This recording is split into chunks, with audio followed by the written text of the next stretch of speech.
مکین ہم مکین ہم ہیں مقام پر حسین کا حق ہے عبادتوں کے جہاں پر حسین کا حق ہے یزید دیکھ یہی پت حقی دلیلیں ہیں تیری سپاہ سے بڑھ کر یہاں سبیلیں ہیں یہ دیکھ عام رواں یہ دیکھ عام رواں پر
شان سو ہماری بھی جو مزاج وہ چڑھ گئے ہائے ہائے بہن حسین سے رن میں بچھڑ گئے ہائے ہائے ہماری زیست کی صورت بگڑ گئے ہائے ہائے ایک اور تازہ مصیبت یہ پڑ گئے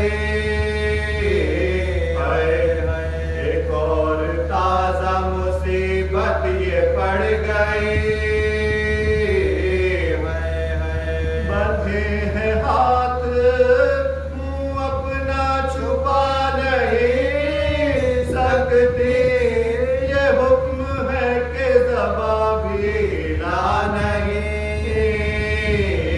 سکتی یہ حکم ہے کہ زباں بھی ہلا نہیں سکتی یہ سر سے آئی ندا جو ستم ہوا تجھ پر ہے میری لاڈلی نیزے سے دیکھتا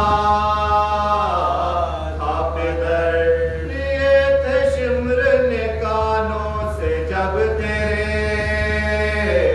گوہر تڑپ رہی تھی ہماری بھی روح نے تڑپ رہی تھی ہماری بھی روح نے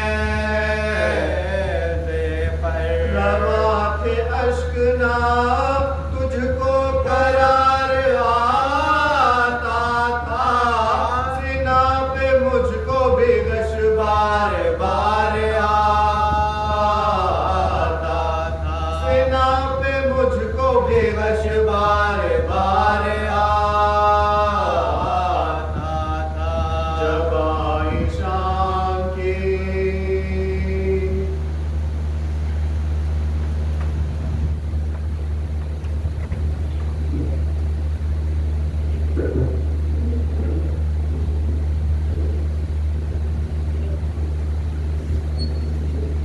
صلوات محمد وآل محمد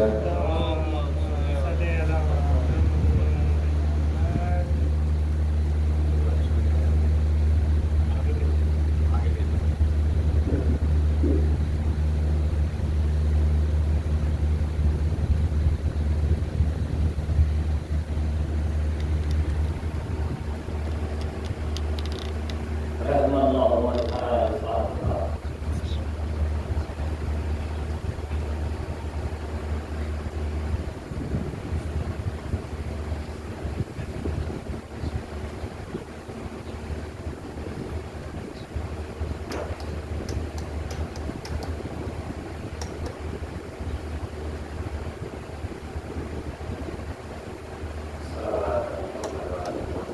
اللهم صل على محمد وآل محمد لا حول ولا قوة إلا بالله العلي العظيم.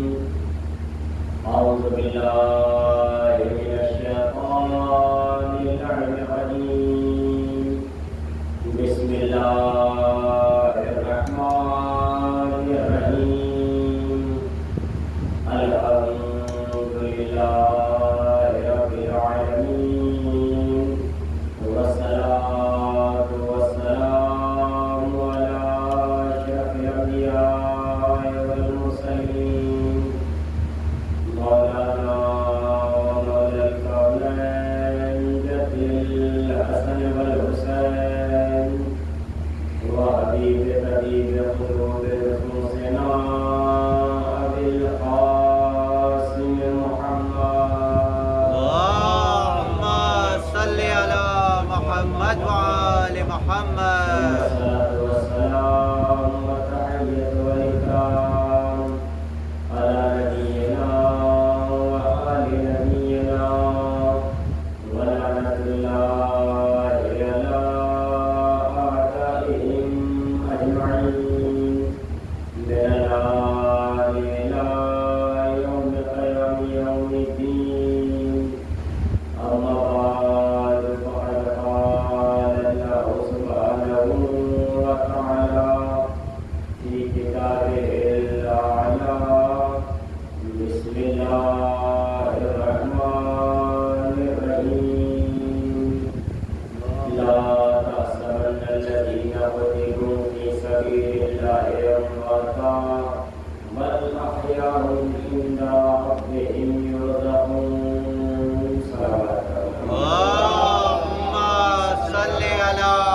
محمد وآل محمد. گزارش ہے ایک مرتبہ سورہ الحمد اور 3 مرتبہ سورہ اخلاص کی تلاوت فرماتا.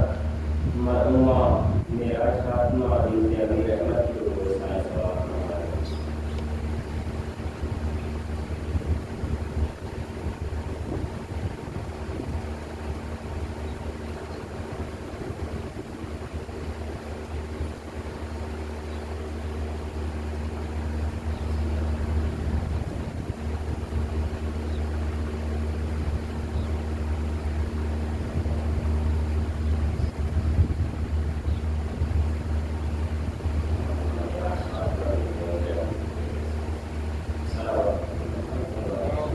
اللهم صل على محمد وآل محمد. عزیزان گرامی، خالق کائنات پروردگار عالم اپنی بابرکت اور معتبر کتاب قرآن کریم میں ارشاد فرما رہا ہے کہ جو راہ خدا میں قتل ہو جاتا ہے اسے موتا شمار نہ کرنا بلکہ وہ شہید ہوتا ہے اور شہید اپنے پروردگار عالم کے پاس مصطفیٰ رہا ہوتا ہے. جو راہ خدا میں اپنی جان دے دے اسے خداوند عالم نے شہید کہا. اب اگر ہم اس دنیا میں دیکھیں تو عام طور سے جو شہید کی تعریف کی جاتی ہے اور دنیا جسے شہید سمجھتی ہے وہ انسان جو امام یا نائب امام کی اجازت سے میدان جہاد میں اپنی جان دے دیتا ہے وہ شہید کہا جاتا ہے. اور شہید کی عمومی تعریف یہی ہے کیونکہ شہید کے غسل و کفن کے احکام بھی الگ ہوتے ہیں اور شہید کے بہت ساری خصوصیات ہوتی ہیں. لیکن بہرحال ہر انسان درجۂ شہادت پر اس والی شہادت پر تو فائز ہونا ہر انسان کے لیے ممکن نہیں ہے کہ ہر شخص ایسی شہادت پر فائز ہو جائے کہ امام نبی یا نائب امام کی اجازت کے ساتھ میدان جنگ میں جائے اور جا بحق ہو جائے. آج کے دور میں اگر دیکھیں گے تو بہرحال نبی ظاہر نہیں ہے، امام ظاہر نہیں ہے اور نائب امام کی جلدی سے جہاد کا حکم نہیں دیتا ہے. جو مراحل اب تک گزرے ہیں ان میں بھی بہت کم ایسے رہے ہیں جنہوں نے جہاد کا حکم دیا ہے، ورنہ جلدی سے کوئی بھی مرجع کوئی بھی نائب امام جہاد کا حکم نہیں دیتا. آج آپ دیکھیں کتنا سخت وقت پڑ گیا تھا عالم اسلام پر اور ملک ایران پر بھی آپ دیکھیں کتنا سخت وقت تھا. لیکن اتنے سخت وقت میں بھی آیت اللہ خامنائی نے جہاد کا حکم صادر نہیں کیا اور فتویٰ نہیں دیا کہ سب پر جہاد واجب ہے، بلکہ جہاد ایک ایسی چیز ہے جو بہت سوچ سمجھ کر انسان سے کہا جاتا ہے اور جہاد کا فتویٰ یا جہاد کا حکم صادر کیا جاتا ہے. تو اس طرح سے انسان شہادت پانا بہت مشکل کام ہے. اللہ کے نبی نے انسان کے لیے کیونکہ شہید کی بہت زیادہ منزلت ہے اور شہید کو مردہ بھی شمار نہیں کیا جاتا، حتیٰ یہ کہ قرآن تو یہ کہہ رہا ہے کہ شہید کو مردہ گمان بھی نہ کرنا. اب جب شہید اتنی عظمتوں والا ہوتا ہے، اتنا شہید کا معیار بلند ہوتا ہے، تو ہر انسان کی خواہش اور چاہت یہی ہے کہ پروردگارا ہمیں شہادت کی موت میسر ہو، پروردگارا ہمیں شہادت کی موت نصیب ہو جائے. تو یہ شہادت کی موت اب ہر انسان خواہش کر رہا ہے، ہر انسان کی چاہت ہے کہ مجھے شہادت نصیب ہو جائے، مجھے شہادت میسر ہو جائے، مجھے شہادت مل جائے. جبکہ شہادت ملنا کوئی آسان کام نہیں ہے، مگر اللہ کے نبی نے پیغمبر اکرم نے حضرت محمد مصطفیٰ صلی اللہ علیہ وسلم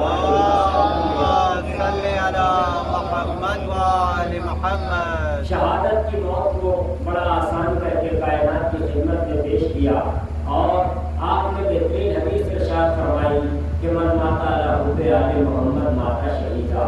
جو محمد والے محمد کی محبت پر مر جائے وہ شہید مرتا ہے۔ اب بتائیے یہ شہادت کتنی آسان ہو گئی۔ ہر انسان اس درجہ شہادت پر فائز ہو سکتا ہے، اس درجہ شہادت کو پہنچ سکتا ہے۔ اگر انسان چاہتا ہے کہ مجھے شہید ہونا ہے تو اس کے لیے ایک چھوٹی سی شرط یہ ہے کہ انسان محمد والے محمد کی محبت اپنے دل میں بسا لے۔ اور یہیں پر اللہ کے نبی خاموش نہیں ہوئے کہ جو نبی اور آل نبی کی محبت کو دل میں لے کر مر جائے وہ شہید مرتا ہے، بلکہ اس سے آگے کی منزل میں بھی آپ نے ارشاد فرمایا من ماتا علی حب آل محمد ماتا تائبہ، کہ وہ انسان جو محمد والے محمد کی محبت لے کر کے دل میں چلا جائے اس دنیا سے وہ توبہ شدہ مرتا ہے۔ ہر انسان نہ جانے کتنے لوگ اس دنیا میں ایسے ہیں جو جان بوجھ کے گناہ کرتے ہیں، بہت سارے لوگ ایسے ہیں جن سے انجانے میں گناہ ہو جاتا ہے، اور کبھی کبھی تو گناہ ایسے ہوتا ہے انسان سے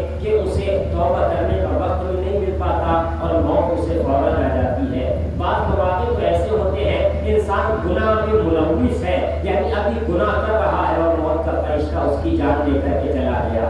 ایسا بھی ہوتا ہے کیونکہ بہت سے لوگ کتنے آپ نے سنا ہے چوری کرنے گئے تھے اور چوری کی حالت میں ہی چوری کرتے ہوئے پکڑے گئے، سامنے سے ان کی موت آ گئی۔ ایسا بھی ہو جاتا ہے کوئی غلط کام کر رہے تھے، گناہ کر رہے تھے، سامنے موت آ گئی تو اب انہیں اتنا وقت بھی نہیں ملا کہ کم سے کم وہ اپنے گناہ کی توبہ کر لیتے۔ تو بعض وقت ایسے ہوتے ہیں کہ انسان کو گناہ کرنے کے بعد توبہ کرنے کا بھی موقع فراہم نہیں ہوتا ہے۔ اس لیے پیغمبر اکرم نے ارشاد فرمایا کہ من ماتا علی حب آل محمد ماتا تائبہ، جو محمد والے محمد کی محبت دل میں لے کر کے اس دنیا سے چلا جائے وہ توبہ شدہ مرتا ہے۔ اب مجھے بتائیے کتنا انسان کے لیے آسان ہو گیا کہ اگر محمد والے محمد کی محبت دل میں ہے تو وہ شہید بھی مرتا ہے، توبہ شدہ بھی مرتا ہے۔ پھر آگے اللہ کے نبی نے ارشاد فرمایا من ماتا علی حب آل محمد ماتا مغفورا۔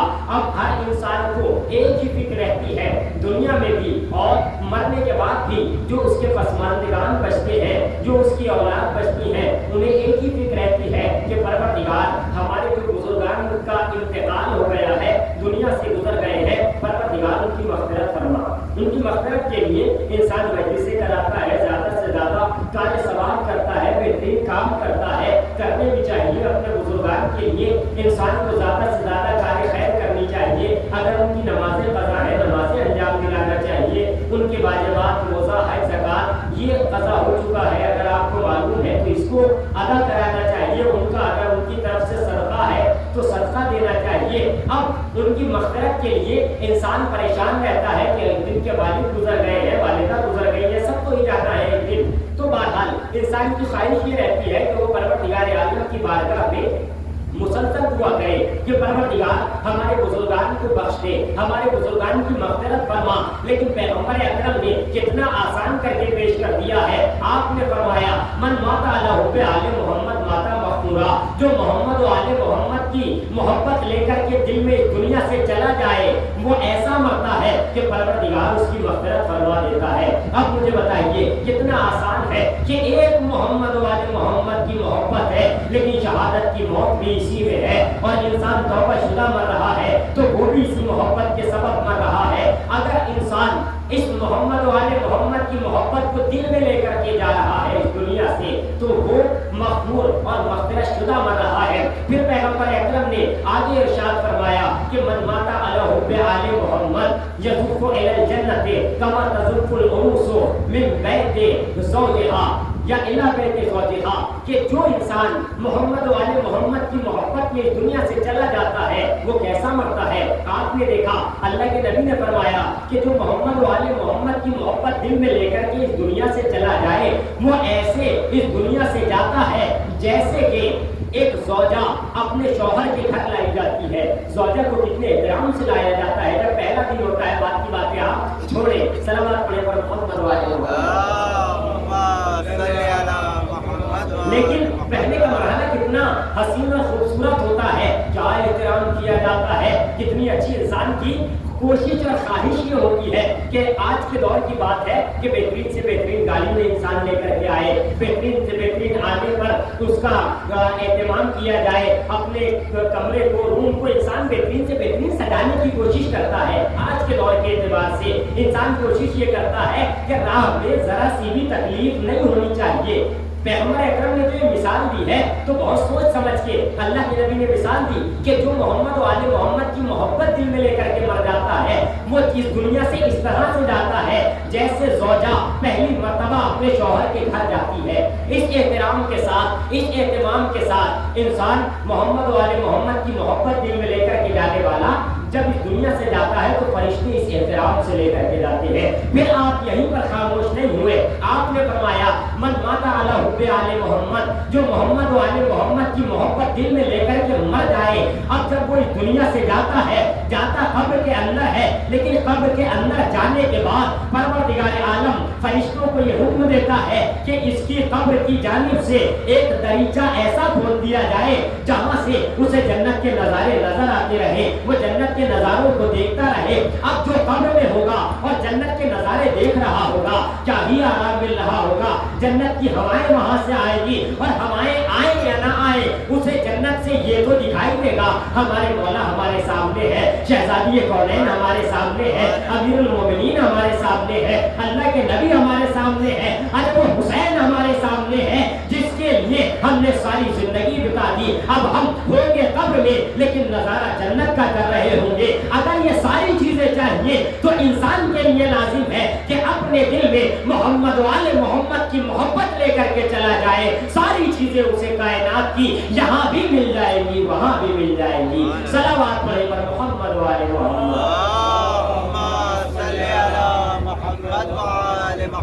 عزیزو، میں آج اختصار کے ساتھ آپ کے سامنے بہت گفتگو کروں گا، بس 10-15 منٹ اور اس کے بعد بات تمام۔